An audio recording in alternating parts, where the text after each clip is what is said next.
வணக்கம். 8ஆம் வகுப்பு மாணவர்களுக்கான நேரம் மற்றும் வேலை அப்படிங்கிற இந்த பாடப்பகுதியிலிருந்து ஒரு வினா கட்டாயம் கேட்கப்படும். அந்த வினாவினுடைய செயல் வழிமுறைகளை புரிந்து கொண்டோம்னா இதிலிருந்து கேட்கப்படக்கூடிய கேள்விகளுக்கு நாம் விரைந்து பதிலளிக்க முடியும். 2 நபர்கள் எக்ஸ் மற்றும் ஒய், 2 பேர், அந்த 2 பேருக்கு XY அப்படின்னு பெயர் கொடுத்துருக்குறோம். ஒரு வேலையை தனித்தனியே A மற்றும் B நாள்களுக்கு செய்கிறார்கள். ஒரு குறிப்பிட்ட வேலைன்னா வீடு கட்டுறதுன்னு வச்சுக்கோங்க, பெயிண்ட் அடிக்கிறதுன்னு வச்சுக்கோங்க. அந்த மாதிரி ஒரு குறிப்பிட்ட அளவிலான முழுமையான ஒரு வேலையை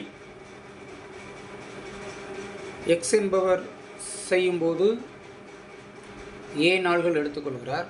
ஒய் என்பவர் செய்யும் பொழுது B நாள்கள் வேலை செய்து அந்த வேலையை முடிக்கிறார் என்றவாறு அந்த அவர்களுடைய வேலை செய்யும் நாட்களின் எண்ணிக்கை அமைகிறது எனில், அவர்கள் ஒரு நாள் வேலை செய்த அளவு, அவர் ஒரு நாளில் எந்த அளவிற்கு வேலை செய்வார்கள் அப்படிங்கிறத கண்டுபிடிக்கிறதுக்கு அந்த கொடுத்துருந்தோம் இல்லையா A நாட்கள் எண்ணிக்கை, அதை 1/ன்னு மாற்றிடணும். இந்த ஏங்கிறது அவர்கள் வேலை செய்து முடிக்கக்கூடிய நாட்களினுடைய எண்ணிக்கை. இந்த 1/Aங்கிறது ஒரு நாளில் அவர்கள் செய்யக்கூடிய வேலையின் அளவு. அப்போ எக்ஸ் என்பவர் அந்த வேலையை A நாள்களில் செய்வார் எனில் அவர் ஒரு நாளுக்கு செய்யக்கூடிய வேலை அளவு 1/A. ஒய் என்பவர் B நாள்களில் அந்த வேலையை செய்து முடிப்பார் எனில் அவர் ஒரு நாளில் செய்யக்கூடிய வேலையின் அளவு 1/B அப்படிங்கிறத நன்கு தெரிஞ்சுக்கணும். பிறகு அவர்கள் இருவரும் சேர்ந்து வேலை செய்கிறார்கள்னு வைத்துக்கொள்வோம். இந்த ரெண்டையும் கூட்டிடணும். 1/A கூட்டல் 1/B. குறுக்கு பெருக்கும் விதியை பயன்படுத்தி இந்த AB கீழே பெருக்கப்பட்டு, இந்த B குறுக்க பெருக்கப்பட்டு, A குறுக்க பெருக்கப்பட்டு B கூட்டல் Aன்னு வரும். அதை A கூட்டல் B/ABன்னு வைத்துக்கொள்கிறோம். A தனியாக, அதாவது எக்ஸ் என்பவர் தனியாக A நாள்களில் செய்யக்கூடிய வேலையினுடைய ஒரு நாள் அளவை கண்டுபிடிக்கிறதுக்கு 1/A. ஒய் என்பவர் B நாள்களில் செய்யக்கூடிய வேலையில் ஒரு நாள் செய்யக்கூடிய வேலை அளவு 1/B. சப்போஸ் எக்ஸும் ஒய்யும் சேர்ந்து அந்த வேலைகளை செய்கிறார்கள், அவர்கள் ஒரு நாளில் எவ்வளவு வேலை செய்வார்கள் அப்படின்னு பார்த்தா A கூட்டல் B/AB. எக்ஸ் மற்றும் ஒய் அந்த வேலையை எத்தனை நாட்களில் முடிப்பார்கள் அப்படின்னுங்கிற கேள்விக்கு இதை தலைகீழியாக எழுதிடணும். A கூட்டல் B டிவைடட் பை ABங்கிறத AB/A கூட்டல் B. அது எப்படி சார்? இங்கே பாருங்கள், A நாள்கள்னு வரும்போது ஒரு நாள் வேலை அளவை பார்க்குறதுக்கு 1/A. அப்போ 1/Aங்கிறது அளவு இருக்குது அப்படின்னா, ஒரு நாள் வேலை அளவு இருக்குன்னா அவங்க எத்தனை நாளில் முடிப்பாங்க? A, அதாவது இதனுடைய தலைகீழ். அது மாதிரி 1/B வேலை அளவு ஒரு நாளில் இருக்குது அப்படின்னா அவர் எத்தனை நாளில் வேலையை முடிப்பார்னு பார்க்குறதுக்கு இதை தலைகீழியாக்கி B. அப்போ நாட்களை தலைகீழியாக மாற்றும்போது ஒரு நாள் வேலை அளவை தலைகீழியாக மாற்றும்போது நாட்களின் எண்ணிக்கை அப்படிங்கிறத புரிஞ்சுக்கோங்க. அப்போ இங்கே இருவரும் ஒன்றாக சேர்ந்து செய்கின்ற வேலையின் ஒரு நாள் வேலை A கூட்டல் B/ABனா இதனுடைய தலைகீழி அவங்க 2 பேரும் சேர்ந்து வேலையை முடிப்பதற்காக எடுத்துக்கொள்ளக்கூடிய கால அளவு AB/A கூட்டல் B. இதை தலைகீழ் மாற்றமாக செய்துட்டோம்னா கிடைக்கக்கூடிய அந்த தலைகீழ் பின்னம் அந்த வேலையை முடிப்பதற்கான நாட்களின் எண்ணிக்கை அப்படிங்கிறத தெரிஞ்சுக்கணும்.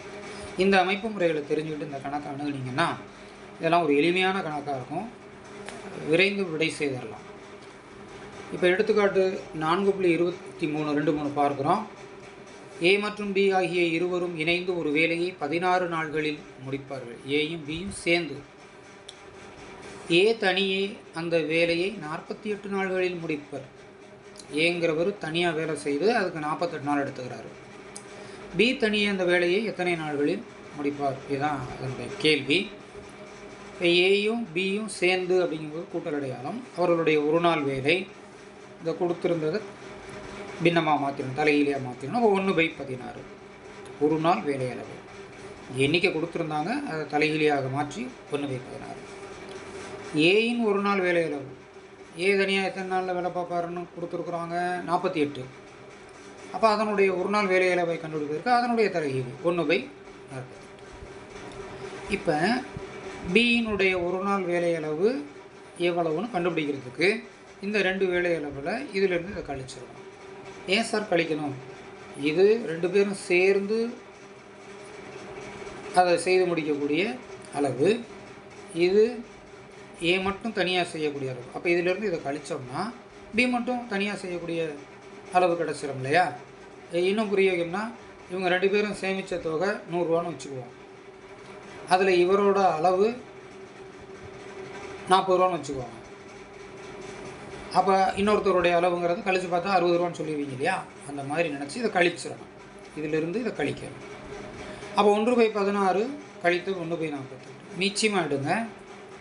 இப்போ 16 48க்கு 48 மீச்சியமாகிறது பார்த்து உடனே சொல்லணும்.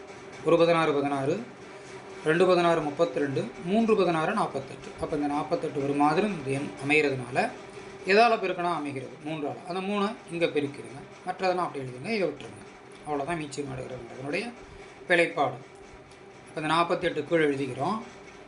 இங்கே 1/16 16, 2/16 32, 3/16 48ன்னு வந்ததுனால அந்த 3 எடுத்து மேலே பெருக்கிறோம். 1 3 3, இந்த மைனஸ் எழுதிருங்க, இந்த 1 எழுதிருங்க, இந்த 48, இந்த 16 வரக்கூடாது. அப்போ 3 கழித்தல் 1/48, 3ல் 1 கழித்த உடனே வரக்கூடிய விட 2, 2/48. இது இப்போ அடித்து சுருக்கணும்னா 1 2 24 2 48, 1/24.